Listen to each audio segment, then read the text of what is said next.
به وسلم تسليما اللهم اجعل صلواتك ورحمتك وبركاتك على سيد المرسلين وإمام المتقين وخاتم النبيين محمد عبدك ورسولك إمام الخير وقائد الخير ورسول الرحمة اللهم ابعثه مقاما محمودا يغبطه به الأولون والآخرون.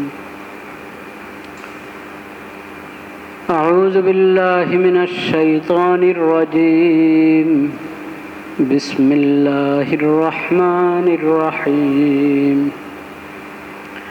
وإذا سألك عبادي عني فإني قريب أجيب دعوة الداع إذا دعان فليستجيبوا لي وليؤمنوا بي لعلهم يرشدون.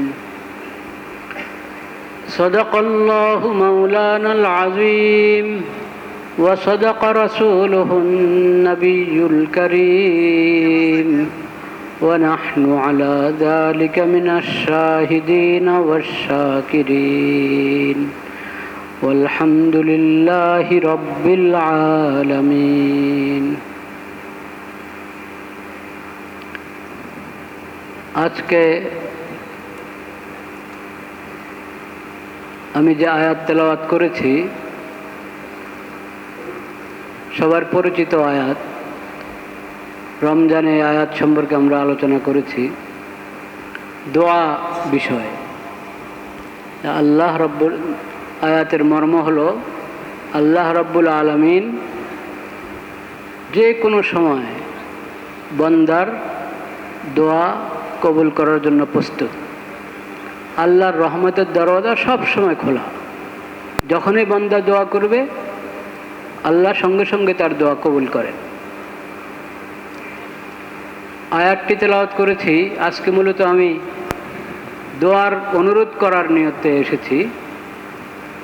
সব ভাইদের কাছে, মুসল্লি ভাইদের কাছে দোয়ার অনুরোধ জানাচ্ছি।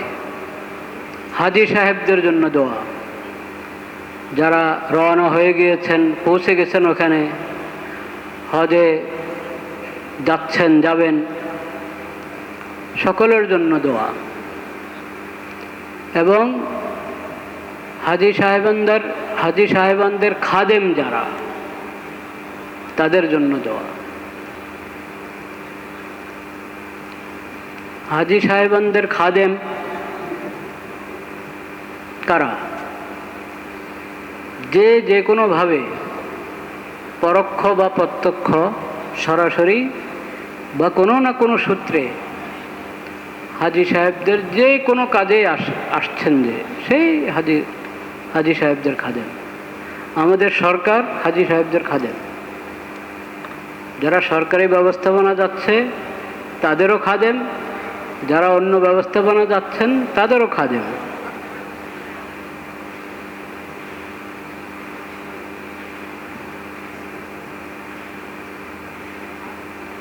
মাননীয় ধর্মমন্ত্রী তো বলেছেনই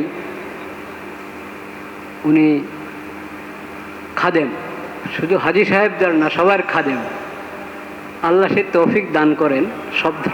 শব্দটা অনেক ভারী, ওটার এই শব্দের মর্ম বুঝার এবং বাস্তবায়ন করার তৌফিক আল্লাহ তাআলা দান করেন।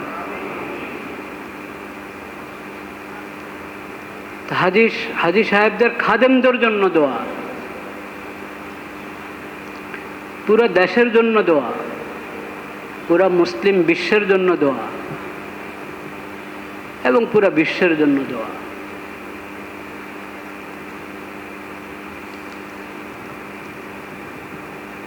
ছাত্র ভাইদের জন্য দোয়া, যারা পরীক্ষার্থী, এসএসসির পরীক্ষা বরং দাখিল পরীক্ষা এসএসসির সমমানের আরও পরীক্ষা আছে। সকল পরীক্ষার্থীদের জন্য তাদের সফলতার জন্য দোয়া।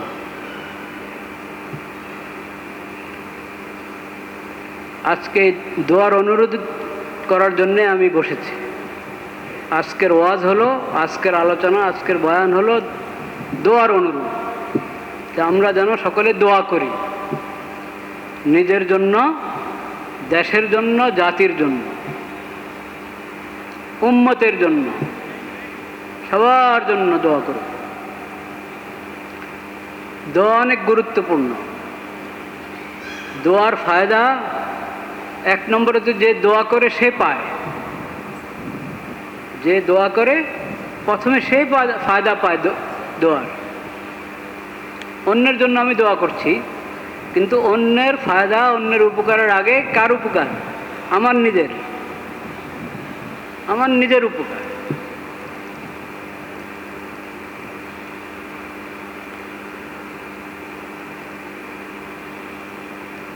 লা ইলাহা ইল্লাল্লাহ, লা ইলাহা ইল্লাল্লাহ, লা ইলাহা ইল্লাল্লাহ। কিন্তু দোয়ার ক্ষেত্রে আমরা অনেক অবহেলা করি। দোয়ার ক্ষেত্রে অবহেলা কি? ঠেকায় পড়া ছাড়া দোয়া করতে চায় না। দোয়ার ব্যাপারে অনেক ধরনের উদাসীনতা। একটা বড় উদাসীনতা হলো ঠেকায় পড়লে দোয়া, যখন মুসিবতে পড়ে, সমস্যায় পড়ে, তখন দোয়া। এটা দোয়ার আদব না, দোয়ার আদব পরিপন্থী। দোয়ার আদব হলো তাআররাফ আলাল্লাহি ফির রাখা ইয়ারিফকা ফিস সিদ্দা। যখন তুমি খুশহাল, ভালো, শান্তিতে আছো, কোনো পেরেশানি নাই, কষ্ট নাই, রোগ ব্যাধি নাই, বলা মুসিবত নাই, সুস্থ নিরাপদে আছো, সুস্থ আছো এবং অভাব অনটনও নাই, ওই সময়গুলোতে আল্লাহর কাছে দোয়া করো। ওই সময়গুলোতে আল্লাহর বিধান মেনে চলার চেষ্টা বেশি করো। আল্লাহর বিধান মেনে চলার চেষ্টা স্বাভাবিক হালাতে হওয়া উচিত, বেশি হওয়া উচিত। দোয়া স্বাভাবিক অবস্থায় বেশি হওয়া উচিত। ইয়ারিফকা ফিস সিদ্দা। তাহলে যখন মুসিবতে পড়ে যখন দোয়া করবা, ওই দোয়া তাড়াতাড়ি কবুল হবে। শুধু মুসিবতের সময় আল্লাহকে স্মরণ করো, আল্লাহর বিধানও স্মরণ করো। মুসিবতে পড়লে আল্লাহর দরবারে হাতও উঠাও মুসিবতে পড়লে,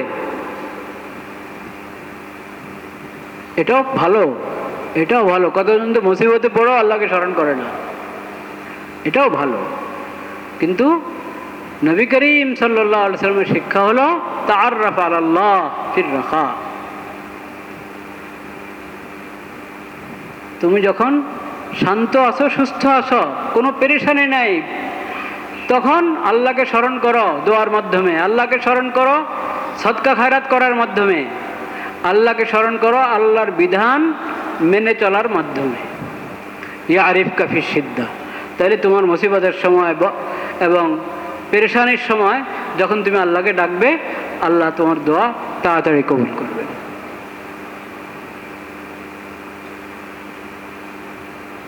এই অবহেলা, এই ত্রুটি ছাড়তে হবে। কোন ত্রুটি? শুধু ঠেকার সময়, মুসিবতের সময় দোয়া, অন্য সময় উদাসীন। অন্য সময় উদাসীন, মুসিবতের সময় দোয়া। এটা ভালো সিফত না, ভালো অভ্যাস না। এটা ভালো অভ্যাস হলো যখন আল্লাহ ভালো রেখেছেন আল্লাহ শুকর আদায় করো, আল্লাহকে বেশি স্মরণ করো, ইবাদত বন্দেগী সুন্দরভাবে করো, দোয়া করো। কারণ দোয়া তখনকার প্রয়োজন নাই, তো দোয়া করবা কেন? এটা প্রশ্ন। কিন্তু প্রয়োজন হলে না দোয়া, কিন্তু প্রয়োজন নাই। এই কথা ঠিক যে আমাদের প্রয়োজন নাই। সর্বোচ্চ ভালো অবস্থায় যখন আছি তখনও কি দোয়ার প্রয়োজন আছে কি নাই? আছে। সব দিক থেকে শান্তিতে আছি, ভালো আছি, তখনও দোয়ার কি আছে? প্রয়োজন আছে। কারণ ওই যে শান্তিতে আল্লাহ তাআলা রেখেছেন, এটা কি আমার কবজার ভিতরে? না যে কোনো সময় শেষ হয়ে যেতে পারে, যে কোনো সময় শেষ হয়ে যেতে পারে। এটা আল্লাহর দান, আল্লাহর মেহেরবানি, আল্লাহর ফজল।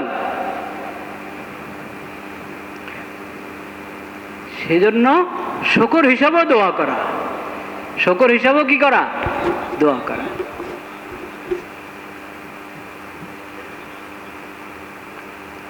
তো একটা ত্রুটি তো বললাম দোয়ার ব্যাপারে, একটা উদাসীনতা, যে যখন ভালো, যখন নিরাপদ, তখন দোয়া না করা বা কম করা। অভ্যাস করতে হবে সব সময় দোয়া করার, সব সময় দোয়া করার, সব সময় আল্লাহর শুকর আদায় করার। একটা বিষয়। আরেকটা বিষয় যেটা আমি আমাকে সবাইকে স্মরণ করে দিতে চাচ্ছি, সেটা হলো দোয়ার গুরুত্বপূর্ণ একটা ফায়দা আছে। যারা নিয়মিত দোয়া করার অভ্যস্ত, অন্যের জন্য দোয়া করতে অভ্যস্ত, নিয়মিত দোয়া করতে অভ্যস্ত, অন্যের জন্য দোয়া করতে কি অভ্যস্ত, তাদের ওই ফায়দাটা ওরা সহজে পেয়ে যায়।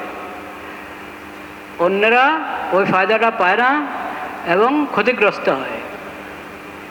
দোয়ার ওই ধরনের একটা ফায়দার কথা আজকে বলছি, সেটা হলো আমাদের মানুষ, আমরা যারা দুর্বল ইনসান, দুর্বল মুমিন, মুসলিম কিন্তু মজবুত না, মজবুত ইমান না, আমাদের একটা রোগ হলো নির্লিপ্ততা। একটু কথাটা খেয়াল করে শোনার চেষ্টা করি। এটা বড় একটা রোগ। কি? নির্লিপ্ততা। নির্লিপ্ততা এটা কঠিন রোগ। কি অর্থ? নির্লিপ্ততা মানে হলো একবারে যেটা আমার গায়ে, আমার মাথায়, আমার গায়ে লেগেছে, লাগছে, ওটার ব্যাপারে আমি একটু চিন্তা করি, ফিকির করি, আরে এটা সত্যি তো একটা মুসিবত, কি করা যায়। এছাড়া আর কোনো কিছুর ব্যাপারে আমার কোনো চিন্তা নাই, ফিকির নেই। নির্লিপ্ত। আমি কি? নির্লিপ্ত। এটা কি আসে যায়? এটা তো আমার বিষয় না, এটা তো আমার বিষয় না, থাক, কি আসে যায়। এই যে নির্লিপ্ততা, এটা কঠিন গাফলত রোগ, এক প্রকারের গুনাহ। ক্ষেত্র বিশেষে এটা অনেক বড় কবিরা গুনাহ হয়, নির্লিপ্ততা। কারণ নির্লিপ্ততার একটা প্রকার হলো যেটা মানে আমার জিম্মাদারি, আমার ডিউটি, আমার দায়িত্বে পড়ে যে জিনিস, সেই বিষয়ে যদি আমি উদাসীন হই, নির্লিপ্ত হই, ওটা নিয়ে আমার ফিকির নাই, এটা কবিরা গুনাহ না? কবিরা গুনাহ। কিন্তু এর চেয়ে আরো ছোট স্তরে বিভিন্ন নির্লিপ্ততা আছে, যেগুলো সাজে না কোনো মুমিনের জন্য, কোনো ইনসানের জন্য, কিন্তু আমাদের মধ্যে ওইসবগুলো, ওই মুসিবতগুলো আছে। যেমন আমার প্রতিবেশী মুসিবতে আছে, পেরেশানিতে আছে, আমি তার পাশে দাঁড়াবো, সাহায্য করব তাকে, তা তো দূরের কথা, একটু তার জন্য দোয়াও করছি না, একটু অন্তরে কোনো ব্যথাও নাই, কষ্টও নাই, মনে কোনো একটু কষ্টও লাগে না। এটা এটা নির্লিপ্ততার একটা প্রকার কিনা? এটা কি ভালো কাজ? অন্যায়, এটাও গুনাহ। মানে আমার সরাসরি আমার আমার আমার দায়িত্বটাও আমার কাছে ফিকিরের বিষয় না। আমার উপরে মুসিবত এসে দাঁড়ালে তখন আমি একটু নাড়াচাড়া দিয়ে বসি, মুসিবত আসলে। এমনি আমার দায়িত্বের ব্যাপারেও আমি উদাসীন, সেখানেও আমি নির্লিপ্ত। এমন নির্লিপ্ত মানুষ কখনো তারাক্কি করতে পারে না। এই নির্লিপ্ততাকে দূর করতে হবে। কিভাবে নির্লিপ্ততা দূর করব? কিভাবে? বুঝতে হবে যে আমি আমাকে নিয়ে যে চিন্তা করি, আমার পরিধি কতটুকু, আমার পরিধি শুধু এই 3.5 হাত বডি, এটাই আমি।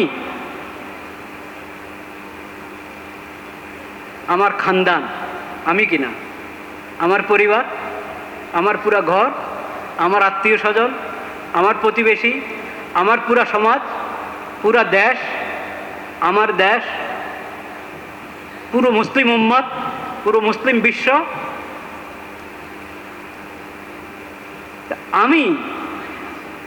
আমাকে তো আল্লাহ তাআলা বানিয়েছেন অনেক বড়। আমি তো এমন যে আমার পরিধি অনেক বড়, কিন্তু আমি আমার পরিধিকে এত সংকুচিত করেছি যে আমারও অনেক কিছু আমি থেকে বাদ। যেমন আমার দ্বীন ঈমানের ব্যাপারে আমি নির্লিপ্ত আছি, খাওয়া দাওয়া সুন্দর মতো চলছে, আরাম আয়েশ মতো আছি। আমার ঈমানের হালাত কি, আমার কোরআনের হালাত কি, আমার আমলের হালাত কি, ওটা নিয়ে আমার ফিকির নাই। তো এখন আমি কি আমাকে নিয়ে তা আসলে কি ভাবছি? তাইলে আমার দ্বীন ঈমান নিয়ে আমি যদি ফিকিরমন্দ না হই, তো আমি আমাকে কেটে ফেললাম, ভাগ করে ফেললাম, আমাকে আমি ভাগ করে ফেললাম। কত জরুরি জিনিস, কত প্রয়োজনীয় জিনিস যেটা নিয়ে আমাকে ভাবা উচিত এবং জরুরি পদক্ষেপ গ্রহণ করা উচিত, নগদ পদক্ষেপ গ্রহণ করা উচিত, সেই বিষয়ে আমি নির্লিপ্ত হয়ে থাকি। এই ধরনের নির্লিপ্ততা, এটা তো হারাম, এটা তো কঠিন গাফলাত, হারাম। আমি আরেকটু নির্লিপ্ততার এমন কিছু প্রকার সম্পর্কে দৃষ্টি আকর্ষণ করতে চাচ্ছি, যেটা হয়তো সরাসরি কবিরা গুনাহ না, এবং এগুলোকে আমরা কোনো বিষয় মনেও করি না। এই বিষয়ে নির্লিপ্ত থাকা, এটাকে কোনো অপরাধ মনে করি না, কোনো ত্রুটি এবং দোষ মনে করি না। যেমন এই যে মনে করেন পরীক্ষা, এখন ছাত্রদের পরীক্ষা চলছে, তো ছাত্রদের পরীক্ষা, হ্যাঁ, বেশি থেকে বেশি প্রত্যেক ছেলের মা বাবা কি করে, চিন্তা করে আমার ছেলের পরীক্ষা, হুজুর একটু দোয়া করেন আমার ছেলের পরীক্ষা, এই যে তোর দাদার কাছে দোয়া নিয়ে আয়, বেশি থেকে বেশি। কিন্তু আপনি আপনার ছেলের সহপাঠী যারা, তাদেরকে নিয়ে ভাববেন না? একটু 2 রাকাত নামাজ পড়ে দোয়া করবেন না? শুধু আপনার ছেলের জন্যই দোয়া করবেন? তার সহপাঠী, শুধু সহপাঠীদের জন্য, ওই প্রতিষ্ঠানের সব ছাত্রদের জন্য কেন করবেন না? পুরো দেশের সব ছাত্রদের জন্য কেন করবেন না?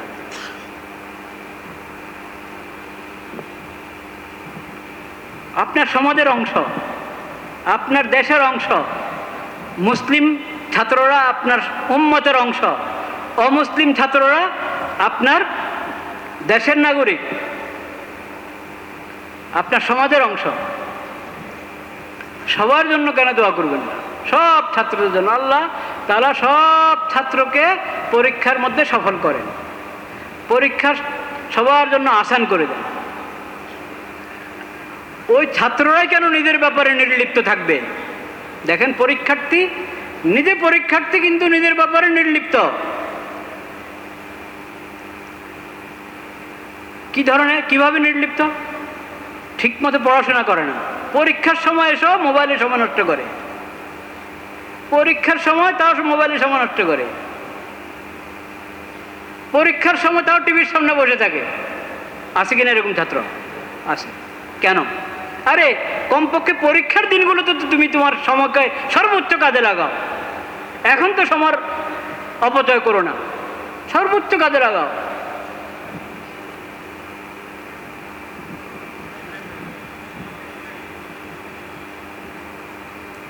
অন্য সময় নামাজ নিয়মিত পড়ো না, এখন পরীক্ষার উসিলা নামাজ ধরো না। 5 ওয়াক্ত ফরজ নামাজ নিয়মিত পড়া শুরু করো। আল্লাহকে বলো, আল্লাহ এবার শুরু করলাম, সামনে যেন 1 ওয়াক্ত নামাজও কাজা না হয়। এভাবে দোয়া করো আল্লাহর কাছে।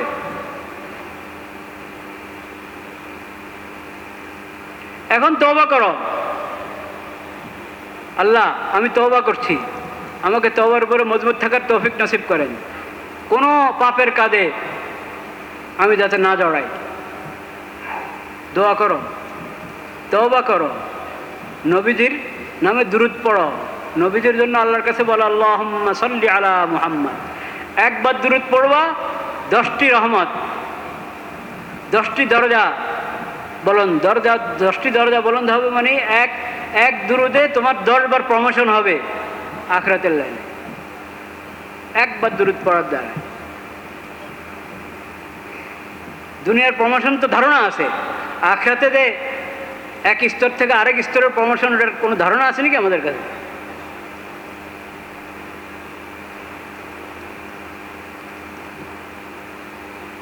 দশটি গুনাহ মাফ হবে। তো দুরূদ শরীফ পড়তে থাকো, কাজের ফাঁকে ফাঁকে, পড়ার ফাঁকে ফাঁকে দুরূদ শরীফ পড়ো, পরীক্ষার মধ্যে বরকত পাবে তুমি।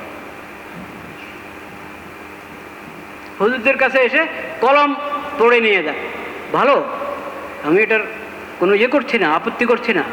কলম, হুজুর কলম পড়ে দেন, আমার ছেলে এটা এই কলম দিয়ে লিখবে। হ্যাঁ, ভালো, এটা চিন্তাটা ভালো, কিন্তু আমার কাছে কলম নিয়ে আসলে আমি কি পড়ে ফুদি? ইকরা বিসমি রাব্বিকাল্লাযী খালাক, খালাকাল ইনসানা মিন আলাক, ইকরা ওয়া রাব্বুকাল আকরাম আল্লাযী আল্লামা বিল কলম, আল্লামাল ইনসানা মা লাম ইয়ালাম। কলম তো কিছু পড়ে ফু দিয়ে দিবে, কিন্তু এই কলমের মালিক কে? এই কলম ধরা শিখাইলেন কে? আল্লাহ তাআলা। আল্লাহকে স্মরণ করো, আল্লাহকে স্মরণ করো। তো পরীক্ষার্থী নিজেই নির্লিপ্ত, কে তার জন্য দোয়া করবে? তুমি পুরা আজম করো যে পরীক্ষার হলের মধ্যে নেগ্রান থাকুক বা না থাকুক,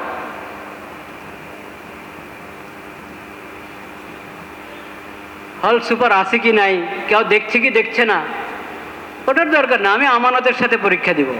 কিসের সাথে? আমানতের সাথে।